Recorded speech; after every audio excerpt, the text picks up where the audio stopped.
Hey, Blaine. Hey, Stephen. Thank you so much for making yourselves available. It is Monday, the 29th of December at 5:19 p.m. as I press record. And both of you have been on my channel before. Steve, this is the first time on my new channel, Crypto Rich Politics. And we're going to be talking about all the stuff that is going on at a macro level and where it all points to. Stephen, do you want to start by introducing yourself because it's your first time on Crypto Rich Politics? Yes, sure. My name is Stephen Kuhn. I'm an American.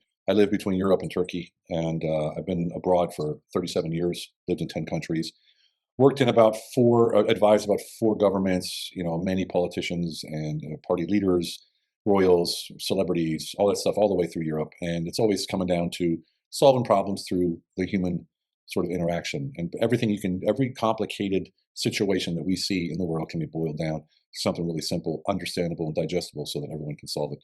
That's what I do. That's why I started Take America Back, the citizen servant leadership platform that we're installing in America, which, funny enough, I have people from Denmark, from Belgium, from Holland wanting to take this doctrine into their politics in their countries as well. So quite exciting. Very good. Citizen servant leadership. That's interesting because I've got a video coming up I'm recording with an African independent journalist, and we're going to touch upon, hopefully, what's happening in Burkina Faso with Ibrahim Traoré's servant leader. Okay, and people can find you on X, and also you have a Patreon, and I'll link to those in the description below. Yeah, just Stephen Eugene Kuhn. You'll find me anywhere. Yeah. General Blain.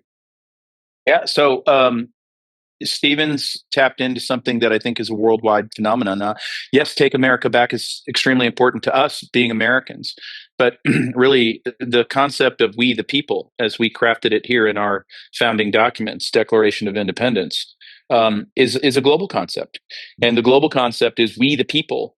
International edition, we all have one common denominator, and it's not left-right party-based. It's we are tired of the shadowy overlords that make up this globalist financialist realm that we affectionately call the City of London, or whatever you'd like to call it. Doesn't really matter.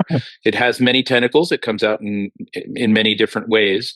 But I think what we see, and what I'm optimistic about right now, is the inklings of strategy coming through the fog. I love how Stephen always says you got to be able to pick out the signal through the noise, but I'm starting to see some signals, and the signals resemble different things, like America's war on the... Hold on, I'm going to stop you there, right? Maybe I wasn't clear because I just thought you might want to start by introducing yourself.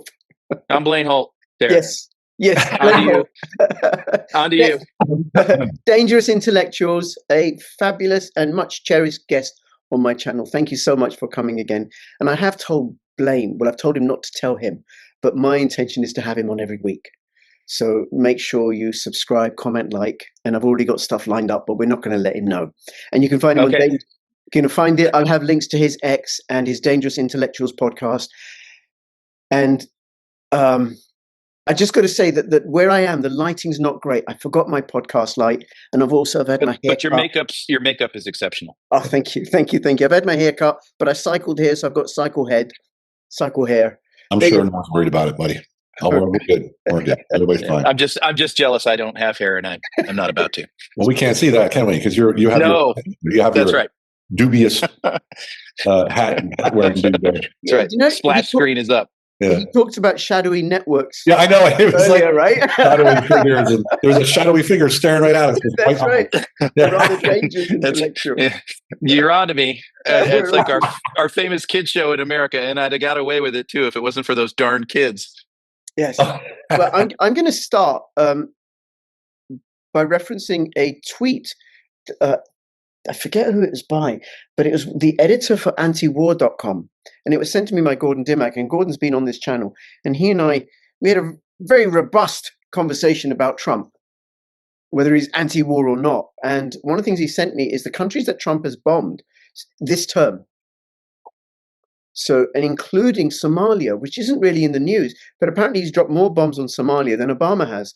And then over the Christmas period, he also bombed Nigeria, Boko Haram, at the invitation of the Nigerian government, I understand. Mm-hmm. And then there's what's going on in Venezuela.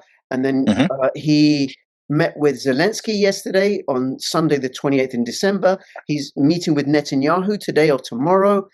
So there's all these hotspots going on. And you're suggesting, Blain, that somehow we can see through the fog about what's going on. And how these all tie together? Starting to see some themes emerge. And it's actually, for this strategist, quite refreshing, because when you look into Trump world, one of Trump's main operating procedures is he loves the noise. He loves to, I mean, just go look at his social media. He puts out stuff all day long. And if you try to connect the dots, good luck, you're not going to be able to.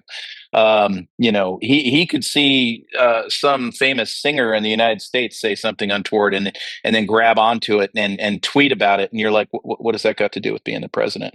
But back to the main point, I think I see some themes. One theme that we should all look at is the war on the cartels. The war on the cartels is not about just illicit drugs coming into the United States. It's about the cartels being the vascular system to every illicit activity on planet Earth. It's about all of the money laundering, the shadow and private banking. It's about the globalists and their ability to move massive amounts of money in all kinds of directions without anybody seeing it, and to profit off of illicit activities. Well, that's one line. The other line that caught my attention just recently is the run-up in metals. The run-up in metals, if you look at the silver markets, you had the Chinese make the explosive announcement last week that they're not going to export any more silver.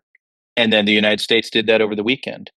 And what did the Central Bank of the United States do? They flooded the banking system with liquidity, dumping $17 billion into the hands of the bankers. What did they do? Well, several of them took more short positions to try to suppress the metal silver.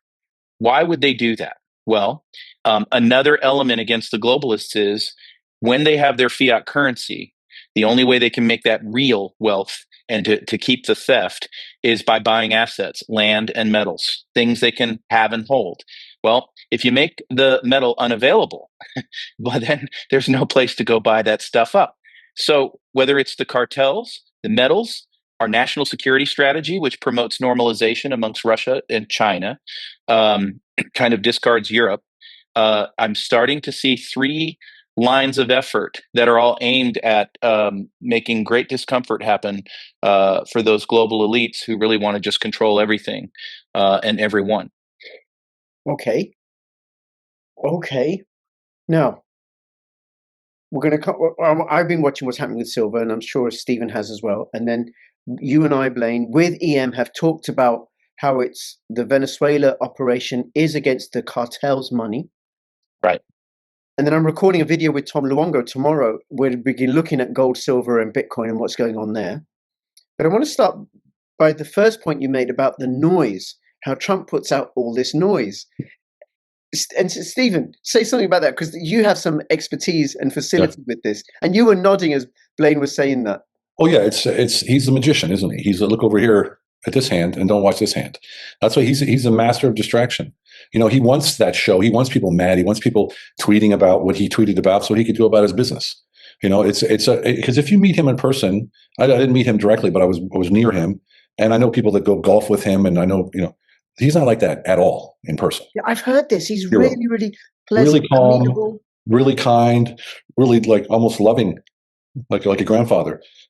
This is all show. This is all to, you know, get the people riled up. You know, there's that's the way to get people with or against you. You know, you got that polarity, that polarity thing that he does. That just, the more people that are against you, the louder they get, the louder your fans get. That protects you. It just goes back and forth, and it keeps them fighting, keeps them distracted. I know it sounds like a conspiracy thing, but that's literally communication 101. You know, PR 101. It's simple. Well, I recorded a video with Garland, and I'm dropping names, all these fabulous people that come on my channel, with Garland Nixon, Alex Craner, and we talked about Trump's kayfabe. You know, all the distraction and noise and stuff that he does, right? And he does it in a particular way, like other politicians don't. All politicians lie. Obama lied. Yes, we can. We'll end the war in Iraq. And what does he do? He sends more troops in and bombs more countries, kills more people. This peacemaker. He lies. Yeah. Trump says, we're going to bomb everybody.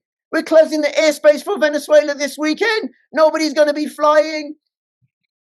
We're going to annex Greenland. We're going to annex Canada. Yeah, nothing happens. Yeah. That's right. And then when he was doing that State of the Union address, that short one, there's going to be an announcement about Venezuela this evening. Everybody turns up. He just talks domestic issues. Yeah. Masterful. That was masterful. Yeah. Nobody would have covered it otherwise. If he didn't say it's going to be about Venezuela or leak that out, nobody would have said, "Oh, Trump's going to have a speech tonight where he talks about his year of accomplishments and what he's going to do next." Nobody would have covered that. It wouldn't have been on the radio station. No. But if he says, "Well, I think we're going to really amp it up here with Venezuela," every single camera, radio mic going is, we got to hear what's going on. And then at the end of it, they were all just vomiting. They were all just, did we just let him get away with that? Yeah, that's exactly right. He is the master troller. He's a Hall of Fame troller. There is no better gaslighter. You'll never find a better one. Now let's get back to what you were saying about all those bombs that are getting dropped out of this peacemaker. So, al-Shara was a hapless, and I'll be critical of the president, al-Shara or al-Jilani in Syria, and putting an arm around him and saying, well, let's give him a chance was, in my view, a haphazard risk. I get why he did it. He's trying to align the Arab world with the Israelis to try to get the Abraham Accords on track. I see that. But in reality, Al-Qaeda is still Al-Qaeda. And that's who they are. And we saw the loss of American servicemen. And what we did with the intelligence is we found a respawning of not just ISIS, but the different terror groups. We're very concerned here in the United States because our open borders have led to these terror cells being all over the place. You should be very concerned about that in Europe as well. But what President Trump is doing is destabilizing them, and he is taking the fight to them. We won't always get the intelligence right. There will be collateral damage, but you can anticipate that that's not going to stop. The terror groups are going to be on their heels with real bombs, and it's just not going to stop. If there's a clear and present danger, and then taking up the casus belli using Christianity. You've got Christians under attack in Nigeria, in Sudan, in Syria. And so he's using that as his foil to say, okay, fine, then get ready for a steady diet of American cruise missiles because you're getting them. Stephen, anything you want to say about all these? Well, how do you cover that after Blain just took the whole planet under under assessment? No, look, there's if you listen to the people in Africa, what they're saying, like Trump says this, and they say no, he's not doing that, he's doing this. Like I saw, okay, he's bombing because of the Christians being slaughtered, right, in Africa, and they said, oh, actually, he's not. He's, using this to distract so he could come in here and take the minerals and all this kind of stuff. There's always this peripheral, right? There's always this other story. There's always this other narrative or the conspiracy or whatever. And what's happening right now is, unless you're very studious and you're doing a lot of research, it's almost impossible to know what's going on. Even if you do follow the trends and the loops and the fractals and all the signals, they're even getting crossed now. It's gotten to a point where the airways, the frequencies are so disrupted purposely, whether it's bots or fake news or deep fakes or videos, all these things, it's just completely full. So this is a time where everyone needs to calm down, detach, focus on what their intuition is telling them, because this is the only real truth, is your intuition. If something sounds unbelievable and stupid, it probably is. If something sounds like it's no way that could happen, it probably isn't, right? Or it's happening in a way that's more feasible to the human sort of understanding. And for me, I'm all about that. Breaking it down. Here's the fractal. Here's the patterns. Here's a signal. This is what it looks like. It just keeps repeating. So it's just sort of like the same thing with these peace talks. It's always the same thing, right? Get together, talk, don't agree. This pushes it. Then we go back to war. It's sort of like a break. It's sort of like, oh yeah, well, we'll just see what happens. This time, no one's even reporting on it. Oh, Zelensky's in the White House. I think Trump made him wait or something, and that's all you hear. It isn't like peace. It's sort of like, yeah, here we go. No one cares anymore. It's almost like, it's not going to work anyway. They don't want it to work. You know that as well as I do. The establishment, the European Union, they're scared shitless that this war is going to end, because then they have to fess up. And so is the imperial London control bots, or whatever you want to call them. They control everything financially, because Europe is beholden 100%. We know that. All of the puppet leaders and their von der Leyen and the Seven Dwarfs and all those guys. They're just there's no credibility. And they're never invited, because who would talk to them with a serious tone? Who could stand in front of them and say, I take you seriously? I couldn't, because they're not serious people. They're lying. They know they're lying. Everyone knows they're lying, and they still do it. So it's just, for me, it's a whole farce. It's a joke. Europe's going down. I did that video on the divorce of Europe and the prenups being ripped up. I got all that from Blain when we were talking. It was an amazing video. It did really well. But it's true. I got a lot of hate for that from Europeans, because they defend automatically. Yeah, don't be a meanie. Which is sort of cool, because you don't see patriotic, except for Brits, patriotic Europeans very much. But ever since we've been posting about this kind of thing about Europe and NATO, and you see a lot of Europeans rising up, becoming patriotic and sort of like wanting to fight for their country, at least verbally or online, which is for me interesting because I didn't see that before. There's very few patriots in Europe that I've ever met. Yeah, but I think that online expression is a hint of in real life expression that's growing and growing. Yeah. But Stephen, you said something earlier about trusting your own intuition and stuff. Yeah. How can we? I trusted Obama first time round.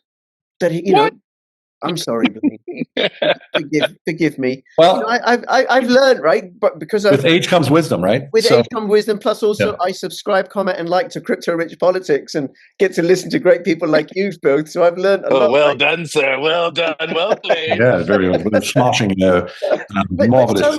But anybody, but like people, for example, who think that Trump is orange man bad, and they think that the European Union is wonderful, and Kaya Kallas is absolutely right when she said it was the Russian. It was, what was it? The Russians were on the side of the Nazis. Well, she's right. I feel she's right. It's because you want your world picture, your world Weltbild, they say in German, to fit the narrative that you've believed in your whole life. Otherwise, your whole life will crush together because everything that you believe in is fake. That's not your intuition. Intuition isn't a thought or a feeling. Intuition is an impulse. It's a frequency. It's like when someone says something to you and you immediately have a result, and then you start thinking about it. Sorry, a feeling in your solar plexus. You start thinking about it. Push it back down to the solar plexus. What was that first feeling you had? Was it bullshit? Was it real? Was it fake? What is it? Because that's the only real truth is your intuition. Your intuition, even if it's against everything that you believe, it's always right. Your intuition. So it isn't a gut feeling. It isn't a thought. It isn't like, oh man, that sounds right. It's literally like a punch in the chest. Like when you feel that first thing you feel before a thought, push it back down into your solar plexus, and that's the truth. And I promise you, you heard Obama speak, you're like, my God, that guy can talk. Boy, that's the first thing right there. For me, someone who talks that clear and that perfect, okay, he's polished. Why is he polished? What's he actually doing that he's so polished? And who polished him? What's that? And who polished him? Yeah, exactly. And for me, it's automatic. These things like, oh no, he's too perfect. Well, I suppose, Stephen, what it points to is how practiced you are at this. And it's something for us all to learn for ourselves. Because I'm listening to you thinking, over 14 years experience walking into households where there's child abuse going on, or people think it may be going on. And then sometimes I just pick up stuff. Yeah. Yeah. So I get it. Right. There's that, right? So there's practice. And then I suppose, Blain, for you as a retired Air Force general, and I'm careful to remember that you're not in the Navy. I'm not going to give you that promotion. My dad was. My dad was World War II vet in the Navy, so I'll tolerate this. This is fine. And I love to sail, so there is that too. So I do have nautical proclivities. I will freely admit that. I have nautical proclivities and leanings. I will admit that to you. I'll have to find some other way of ribbing you. But the point that I was going to go. Let me pack on top of the instinctual piece. Yeah. I think what the three of us have been doing in our work is we're trying to encourage critical thinking. So I love the lock into your instinctive nature. But then what you should do with that is to go, wait a minute. Let me slice and dice this up a little bit. And so when you see people get mad at Stephen about something he says on a video, it's almost like they're almost there. Their thinking has been challenged. They're outraged. They're going through the 5 stages of grief. And if they can just push a little bit further, then they can get to this new place called, all right, let me sort this out. And too many times, mainstream media, all these different outlets, all this Sasha Kreiner technique of throw the red ants and the black ants together and shake them up and see what happens. If people can stop that for just a second and go, when you get outraged, and Stephen did say this on one of his videos, which I thought was brilliant. If you're getting outraged about something, there is a very good chance someone has put you into that mode with intent to get you to that outrage place, and you're doing just exactly what they want. So when you feel that emotionality come up, it's a really good time to step back and look in your gut and go, well, what is going on here? And that's the start of the critical thinking process. And that's where, a complete extreme leftist like yourself, Rich, and a hard right guy like me can get together and have a reasonable discussion and come up with some new ideas. Well, there's also a key to that, and it's how you respond, right? So, exactly. Sometimes I can't help myself. I got to rib them a little bit, like a joke or something. But typically, how you respond is everything. Because that's for me, when someone's freaking out and cussing me out, and it starts with the worst words. First, I say, hey, let's be adults about this and communicate, cordially. And then I'll go into whatever it is that they spoke about without defending, without justifying, without insulting. That will work 40% of the time. Then they'll come back with another answer. And if I'm not busy or not bored, or I'm not bored, then I'll answer a little bit more. And my goal is to get to the point where they're asking me then questions about, okay, well, how do you mean that? Because then I know that I've broken through. And for me, it's like one person at a time. If I can do that one person at a time, because how many people are watching that? Some of my comments that I have 150,000 views, just a comment, because of the way I structure these sometimes, because my goal is unity. I don't care where it is, what it is, who it is. Unity is my goal, whether it's here at my house with my kids and my wife, whether it's with me and Blain doing a project, whether it's with us right here, whatever it is. It's about unity, but it's not about being passive, pushover, weak, wimpy. That's not what it's about. It's about understanding that both sides have a belief somewhere, somehow, that what they're doing is the right thing. If we can say, well, actually, through your own words, you realize I'm only saying this out of protest and not because I believe it. Then we get to a point where it's like, wow, okay, now they're understanding where it's coming from. Why am I protesting something that I don't like if I don't stand for it? Because it makes me feel safe. It makes me feel right. It makes me feel like I'm in a group of people that are going to do something.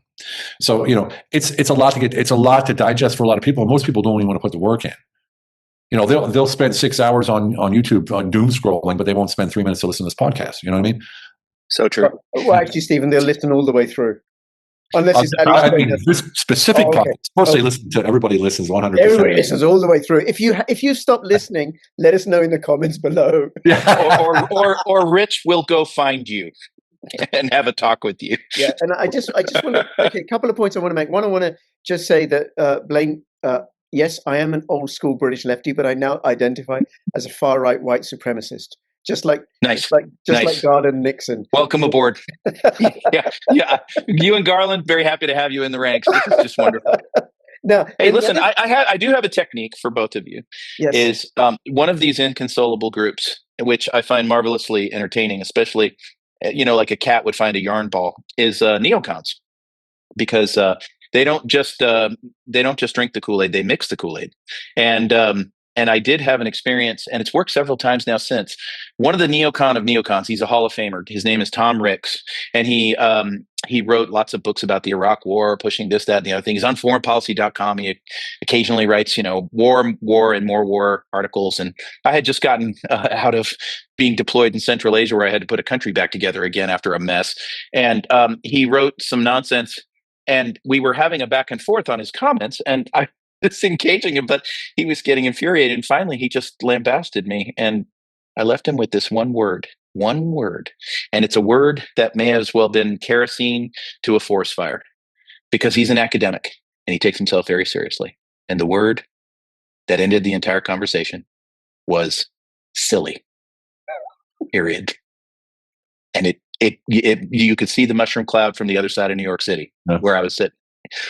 And the whole point is when you have pomposity mixed with academia, you've got an inconsolable individual who's so right they can't be wrong, and there will be no critical thinking. And so I think you could shortcut all those steps and just go to the silly word and be done. It's funny, I use silly a lot. Yeah, I actually use that word a lot. I do. Powerful. It's silly. It's so silly. It'd be a great book, The Power of Silly. That's just silly. Actually, once I did it on Instagram, and Instagram's like, "Are you sure you want to write this? Or you might get blocked." Like silly, seriously. That's right. Okay, so pattern recognition. That was the other point that I wanted to make. Yeah. Right, because I think there is the wisdom that we intuit. There's the wisdom of experience. There's the knowing. There's the acquired wisdom as well.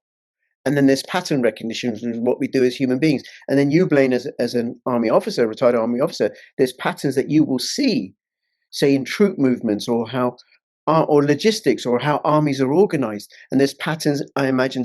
Just one thing. Our armies don't like the entire flight. They actually only like half the flight. So when you turn on the green light, it's actually Pavlovian. They just jump right off the airplane.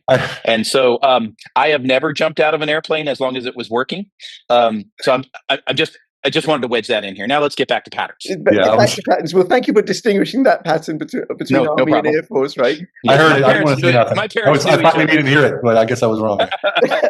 And then, Stephen, like in terms of the work that you do in working with governments, advising them and corporates, there's patterns that you see. There's patterns that I see as a social worker, but there's also patterns of American presidents bombing other nations in order to destroy some sort of some insurgency group or terrorist group. How many years did the US bomb the Taliban?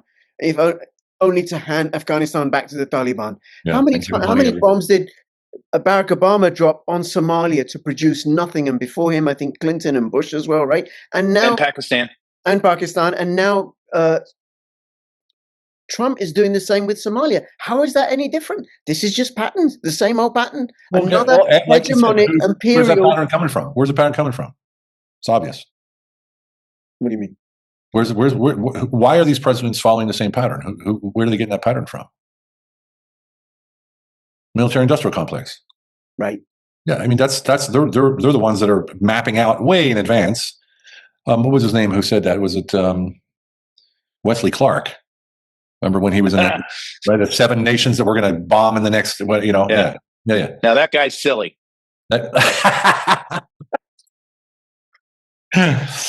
It was, and so you got to look back. Where's that coming from? Because the president isn't, he's not going to go, let's go to war. He has all of the people. Everyone thinks that a president's a king. They're not, and they have cabinets. They have people talking in their ear every single day. And the longer they're in office, the more isolated they become from the real people that actually want to tell them the real news and the real stuff. And then these guys creep up, the neocons and all of these industrial complex guys, and they just push them down this road. It's just going. Or they go into office promising that they're going to do that. Okay, but Stephen, in the case of Donald Trump, he refused in his first term to bomb Iran. Iran had shot an unarmed drone that flew into their airspace, and he said, "I'm not going to go and kill hundreds of Iranian civilians because they destroyed a machine," right? And then when he dropped the bombs on Syria, every now and then, it was on nonsense targets to do minimum damage. But this sounds like something else where he's dropping more than Obama did. So surely in now his second term, he's very, very different, way more forceful with his agenda than he was in the first term. And he's got a coterie of really great people around him, like Vance, like Tulsi Gabbard. So how can you say that it's the influence of others? Because you just put Tulsi Gabbard and J.D. Vance in one camp. They're not in one camp, not even close. I think Tulsi's the last bastion of sanity in that cabinet. Amen. Not silly. Very serious woman. Yes. And everyone else, they're serving another god. Okay. I think you bring up a really good point there, is that the president has a lot of things to juggle, and these are very forceful armies arrayed against him. If you think that the defense industrial complex doesn't have complete armadas and armies ready to short circuit every single thing he's doing, you're wrong. There's lobbyists, there's legislation, there's the neocons. He's got to fight them all. And then he's got to fight the ones in his own administration who have their own little private agendas, who are doing their own things. Oh, wait, we're stepping on the thing called the deep state. And so let's look at one case. One is, look at the strike on Iran, the Freedom Doritos, the B-2 flying over Iran and knocking out the nuclear capabilities of Iran. And you would sit there and say, "What the heck? This guy's supposed to be about peace, and now he's just dropping bombs all over the place." Well, let's look at the politics in the run-up to that. What do you think Israel wanted to do? Yeah. Israel, in the run-up to that mission, wanted an all-out war with the United States involved, with Iran, wanted to go full in, all in. We're going to knock out all these proxies. We're going to go take out Iran, and we're going to, and you would have seen a war that was out of control and potentially even nuclear. Well, what I would view that what President Trump did with the Freedom Doritos is he put a tourniquet on the entire situation, meaning, hold up, the nuclear Iran bothers you? Okay, fine. It's gone now.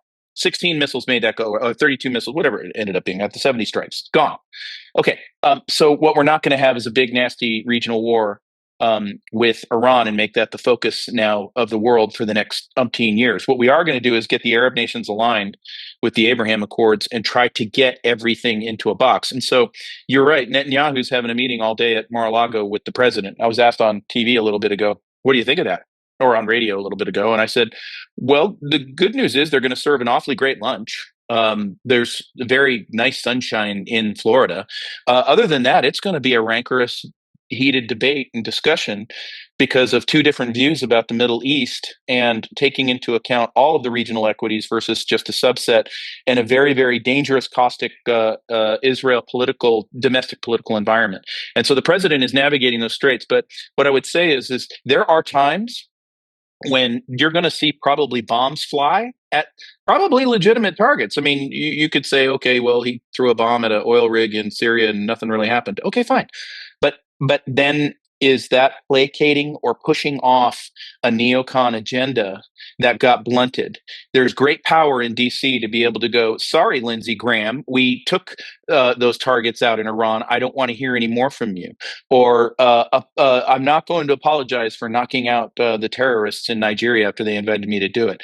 And then on the Hill, all those voices who are trying to push the president into a different direction vis-a-vis against Russia, which ends up in a really nasty civilization moment, he's blunting them. And so when you have a raging forest fire, sometimes you got to create a backdraft fire to fight it. I'm not telling you that he is a princeling or a choir boy or angelic or that he's perfect. I'm just saying that in DC, if you're in the swamp, you better fight like a swamp creature or you're not going to make it. Yeah. I mean, and just to give you an idea of the strategies, during the Iran bombing, and Netanyahu was pushing hard. Let's go. And then there was this rift in MAGA, those against and those for. You had Steve Bannon going all at rate, and there was against and for.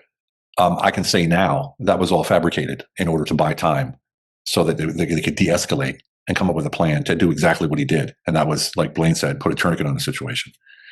And I can tell you here now is that some of the intel that I was given through the people that I know that call me for ungodly reasons, I actually got a thank you back from the administration, from Trump personally, through 3 people for that intel, for that mission, for that delay, which blew my mind because I'm just some, guy, but it goes to show you how important it is that when you're operating at any level of responsibility in the public eye, that you got to be really careful about getting beholden with your surroundings, because you get into this circle of influence and you start believing it all. You start thinking that's the only way, that's the right way, that's how it has to be. And that's that slow creep of, suppression of your freedom, of your intuition, of your free will that happens. And so when there's people like Blain, like myself, like you, that are speaking these things with no reason to be for or against, but just to show the facts, it's invaluable. It's invaluable to the people in power, because they don't see it. Even the AfD in Germany, they call me and they're like, well, what do you think about this? This is happening. This is happening. What do you see? I'm like, you don't see it? It's this, and that. Oh my God, that's right. Oh, wow. Thank you so much. And it makes you wonder, but it's because you're in a system, you're a closed system, and you're not seeing outside the windows. You're in that thing. You're being bombarded every day with that one mentality. Okay.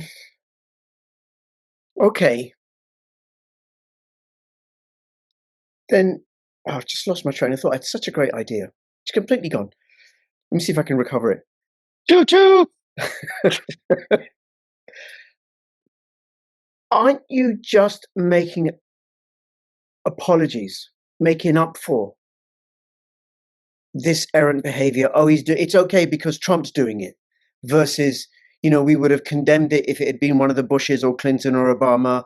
I don't think anyone's saying it's okay. We're saying it is what it is, and we're trying to read. It's not okay. It's absolutely not okay. Yeah, it's but not. What people don't realize is that we are in a war, and there will be bombs flying at times. But the why are the bombs flying, and was that a just bombing?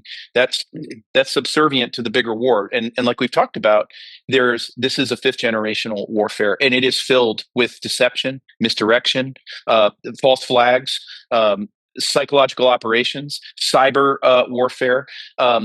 Covered and camouflaged alliances that we don't know exist, and that's this mess. And that's why it's so important to have these discussions, because what we're trying to do is pick these little signals out and go, hey, that's a valuable puzzle piece here. We should evaluate that one. Or I'm not quite sure I understand why that operation happened. I know it did, but I need more time with it to evaluate what was the point here? What were we trying to accomplish? And with the cartel thing, everybody was talking Venezuela. This is all about regime change. Maduro is a bad guy, and I was like, that's too popcorny. It's too retail, and it looks a lot like the pattern that we saw in the run up to Iraq with Saddam Hussein, or even further back with Panama and Noriega. So why are they selling that?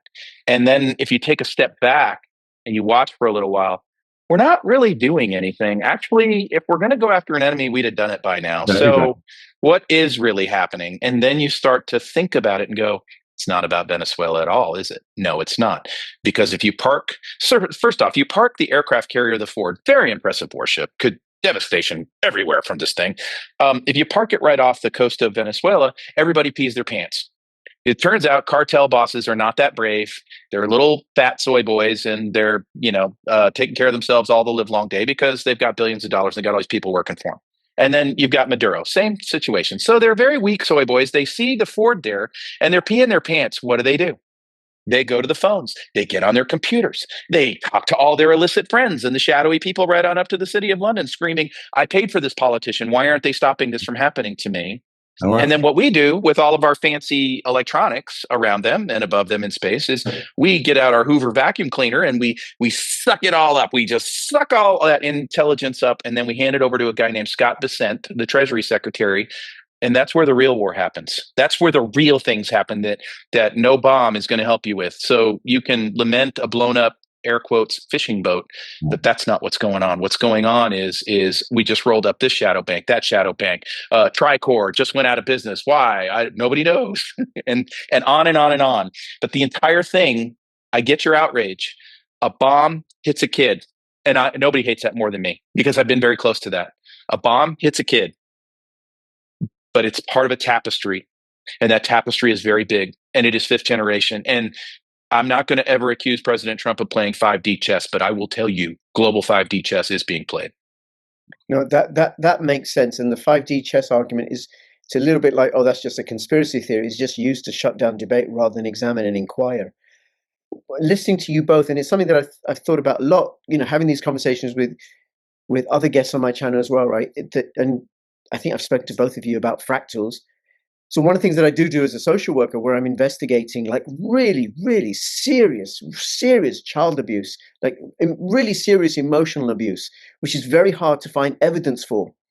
It might look to the parents that I'm working with them on site to make changes. What they don't see is how I'm gathering evidence to take care of their child. And exactly, in really serious cases, go to court and remove the child. They'll think because you're pursuing an outcome. You're not pursuing a tactical win. You're pursuing an outcome. You're not in there to puff your chest up and say, "Look at me, I'm in control here." You're very delicately assessing a situation, and you're gathering what's necessary to get to the outcome, which is saving the child. Yeah, no. So I can see that played out at a much larger scale, and then learning. Oh, what was it? You notice all the plugs that I'm doing for other videos in this conversation. Choo. I just recorded, I think today it's going out, a video I recorded with Robert Ingrahams from Promethean Action about how it's the British who were behind the assassinations of Lincoln and McKinley and JFK. And their attempted assassination of Trump, maybe. And then I've got a video coming out soon with Matthew Errett about how it's the British that fostered Christian evangelism through the Schofield Bible and fostered Zionism and fostered Wahhabism to create these violent strains of Islam so that these Abrahamic traditions can all fight each other and we can have disunity. And so the city of London can scoop up the resources. And they've been doing this for hundreds of years. And they killed McKinley and they killed Lincoln and they killed JFK and they may have killed FDR or been behind his attempted poisoning. So Trump is up against this incredibly powerful foe that has allies and proxies and agents, God knows where, that we can't even begin. I can't even begin to fathom. They're in the media, they're in banking, they're in the NGOs, they're in the supranational organizations, they're in other countries, they're in the governing party of a country, they're in the opposition party. Well, let's look at common sense. Okay. Just look at the picture. if let's say what you say is true. I don't know. I can't confirm it. Let's say what you say is true. Common sense would tell you, okay, JFK was hit. Clinton, unfortunately not. No, and Lincoln was hit. Sorry, I had to let that out there. Sorry. If they were hit, why were they hit? They were hit because they were doing something that would completely shut out this power grid, right? Yep. If Trump is actually doing that, why hasn't he been shut out, right? Or is he doing that? Or is he towing the line? My thought is he's sort of playing both sides right now. He has to. There's no way he could be where he is without. So I think it's sort of like tit for tat, give and take, if I'm reading it right. But because if we look at what they did to the most beloved presidents of all time, why would they stop now? And if they do what they do, when they do what they do, and we've seen it all, I'm not going to mention anything, but we know, what I'm talking about. Why would they stop now? Because it's useful. It's useful for some reason that he's doing what he's doing, and he is who he is. Otherwise, he wouldn't be here. He wouldn't be elected. He wouldn't be in office. He wouldn't be, there as alive. If he was really that dangerous, like they say he is, they'd have taken him out already. That's just my opinion. Okay, Blain. I think I don't think their tactical elements are that good. Here's why. Any strategy that you build, any war plan that you build, can become overly grown and too complex. And this one has become overly grown and too complex. We can go back to the pandemic, and in the full light of day, John Podesta and Bill Gates setting up war games to hatch how a pandemic would be responded to 9 months before the damn thing happens. All of these things contribute to people waking up. But here's the other problem, and we see it in Europe. The level of depravity, lack of integrity, and stupidity to get an apparatchik to do your bidding is pretty high. Look at Kaya Kallas, who we mentioned, that Soviet child darling who says better never talk to the Russians because peace might break out. Or Annalena Baerbock, or Mark Rutte, who's the theft of 3,000 farms, the thief of 3,000 farms, or Starmer, and on and on. They're not that good, because in order to get that many people, and this is where we get into the complexity of the strategies, if you're going to have a global army and agents and urchins who all have to do your bidding in a certain way, this is probably why Klaus Schwab has pulled all his hair out, because you're not going to get them all to respond and do the right things that they need to do. Now let's take it down a step. In order for the deep state to have agents that will go and kill presidents, they're not going to have access to get very rough. You can look here in the United States at all of the active shooters. They all pick up the exact same type of background. They're either gender dysphoria type people. They've been groomed. The FBI tells us lovingly that they were tracking them for months and days and whatever. It's always some sort of kid with some sort of problem in social media. And then they expect them to be able to pick up a gun and fire the gun in the right direction at somebody. And it's just crap. There's too much risk if they got some disgruntled special ops guy to go do it, because you can hone in on that. So they're really left with incompetence at the very bottom rung to accomplish their tactical aims, so that they always preserve plausible deniability. So when you see Charlie Kirk get hit by a kid on a roof with a 30-06 Mauser, and we're all supposed to believe that a 30-06 bullet won't make your head explode, okay, fine. But that's your cover story. They want that to be believable, and they go find their patsies so that if the operation blows up on them, they can all run away from it. They can all go, yeah, Ryan Ruth, he was crazy. He just went to the golf club and got himself an AR-15 and just started shooting at him. But when we do the research, we find out, well, there's more to this. These people have links, and they're linked. But this gets back to my main point, which is if your wartime strategy to get to your CBDC, digital ID, climate change, social credit score world of complete enforcement and depopulation, if that's your aim, your strategy, or at least what I see them doing, is so infinitely complex, so multi-tiered. It's not 5D chess, it's 37,000 D chess, and they have themselves flummoxed in absolute complexity. And that is our advantage. That is where we can develop simple strategies. And I just told you what I think Trump's 3-axis strategy is. I think it's going to be quite effective. And I think it's going to be effective against the deep state. But here in the United States, we're seeing a lack of accountability. I don't know what that means. That looks to me like a hell of a liability we've got here. We're letting the bad guys go, and I don't know why. Yep. Okay, but that could be the same reason, because, for example, It could be. there are still too many deep state operatives in positions of power as district attorneys or as judges. I think that's right. None I of that think stuff that's is right. going to move forward. But I want to go back to something you mentioned at the beginning, but also you mentioned later on, which is the war in the finance markets, and in particular, what's happening with silver. Now, my understanding is silver and gold are really, really big money makers for the City of London, because they're able to print paper certificates that aren't backed by gold or by silver and sell them again and again and again and again and again. I mean, who wouldn't do that if it's this infinite money machine? Don't ever ask for the real deal, and I'll just keep selling you more and more paper certificates with a clause that if I can settle with cash. But then one day, Stephen Kuhn, big player, says, no, I want physical. I want physical. Yep. And then London is screwed. It's delicious. It's beautiful. It's sort of like absolutely beautiful. It's almost like the fractional banking system, 10 to 1, 10 to 1, 10 certificates for 1 ounce per ounce. It's probably something like that, if not more. Just on that, Stephen, London is extraordinary. It allows for infinite rehypothecation. So it's not 10 to 1, it's infinite to 1. On Friday, here's a fun fact. It was 356 claims for every ounce of silver. There we go. Wow. That is exponential. That is kablooey. That is, you globalists are holding a lot of fiat. Are you comfortable with that? Because it looks like silver and gold are unobtainium at the moment. Yes. Yeah, well, China's cutting it off and America's cutting it off. And that's right. And Europe got rid of it all. Rid of it all. You have none. Well, I don't know if they got rid of it. It was more taken from them, That's right. That's true. I remember better said, better stated. I remember when the Ukrainian war was breaking out, and I think it was still 2021, even maybe it was in December 21. I remember watching something on TV, and there was the finance minister of Ukraine had their hands up in the air, like, what the hell's going on? And they fired him. Apparently, an American military armada of airplanes took all of the gold of Ukraine and flew it to America. Yeah. So, that's sort of what happens when Americans take over a country for something who's good to gold. And I know the Germans have been asking for their gold since the 50s, right? And the Americans, good luck with that. Can't have it. Sorry, can't have it.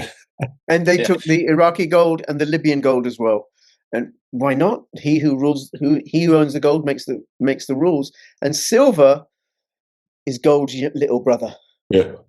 Not for long. I think I know what you mean, but Blaine, please spell it out. Why not for long? So the problem is what silver can do. We get the value of gold as a store of wealth. But here's what happens when a China cuts you off from the world supply. Here's what happens when the U.S. does. Every damn thing that's electronic needs the world's most conductive metal. And so when we look at AI servers, we look at electric automobiles, we look at data centers, we look at aircraft, all the things we make.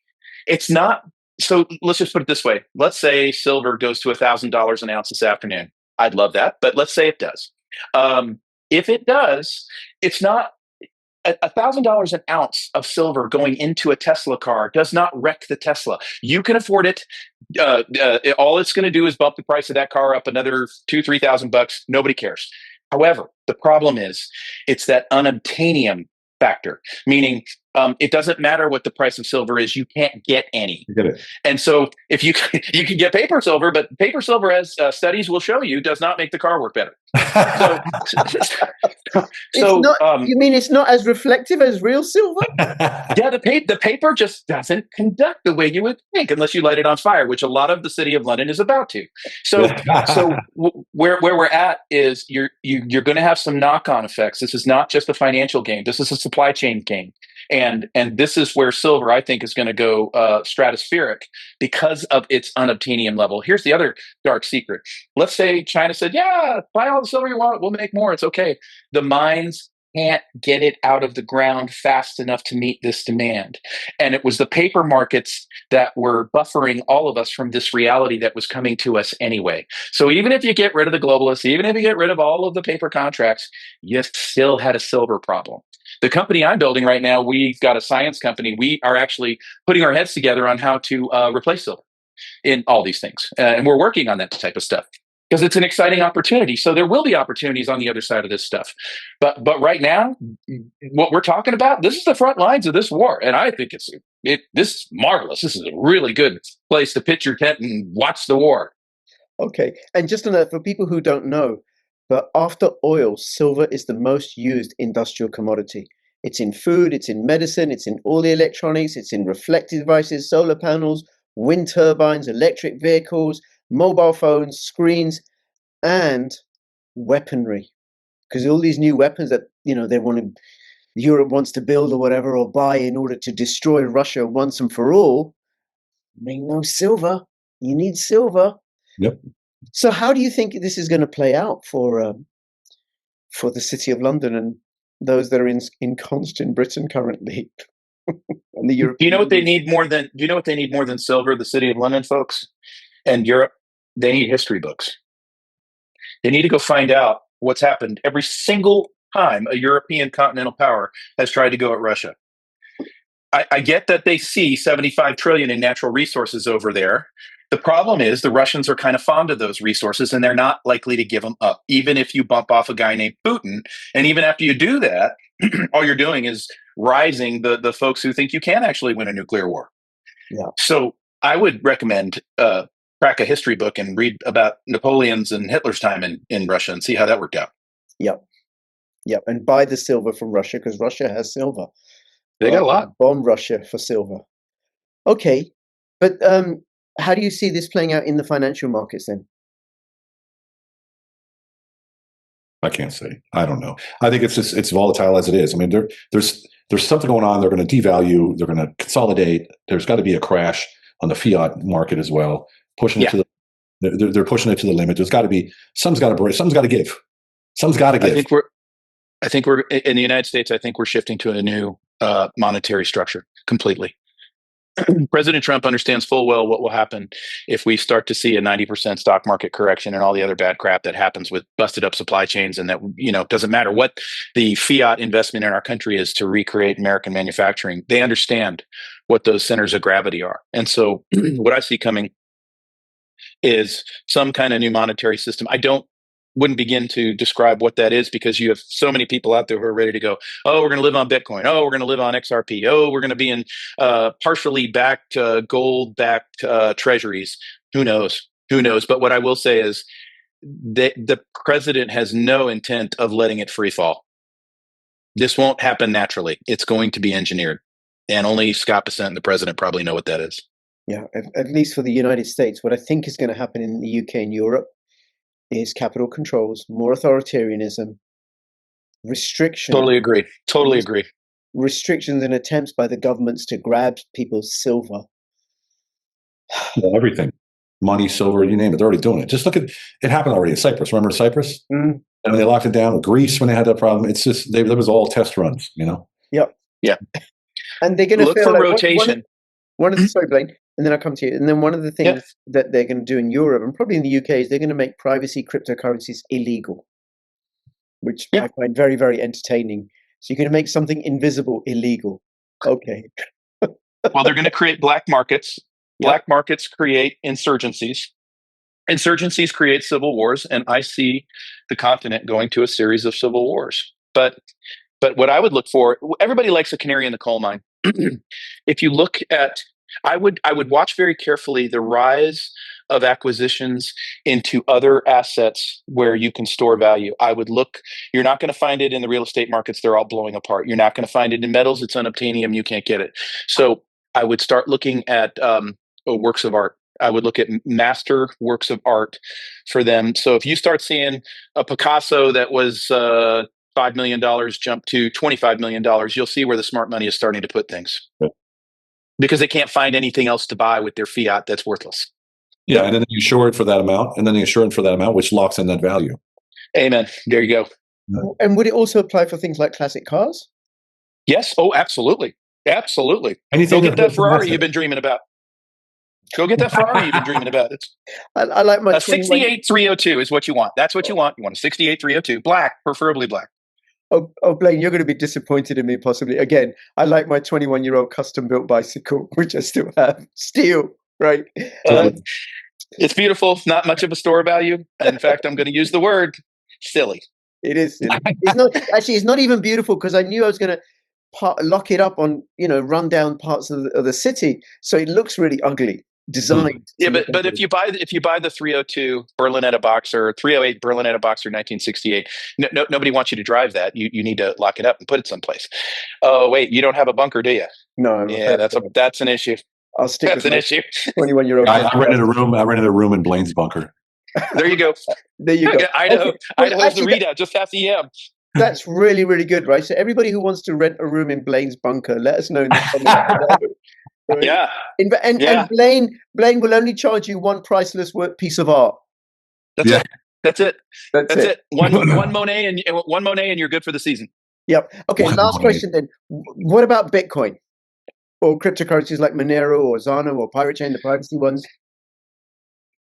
Not for the squeamish, because they can turn on a dime. I would have a little bit of. I play crypto like a roulette table. I've got a chip here and a chip there and a chip on this and a chip on that, and I can afford to lose it all. It's okay. But what I wouldn't be doing is taking wealth that I need to buy a house later on or to invest in something. I wouldn't be doing that. What I would say is having a little bit in your pocket that you could lose and spreading it around the different most promising, probably the ISO 222 coins makes sense to me. Bitcoin doesn't make a whole lot of sense to me right now.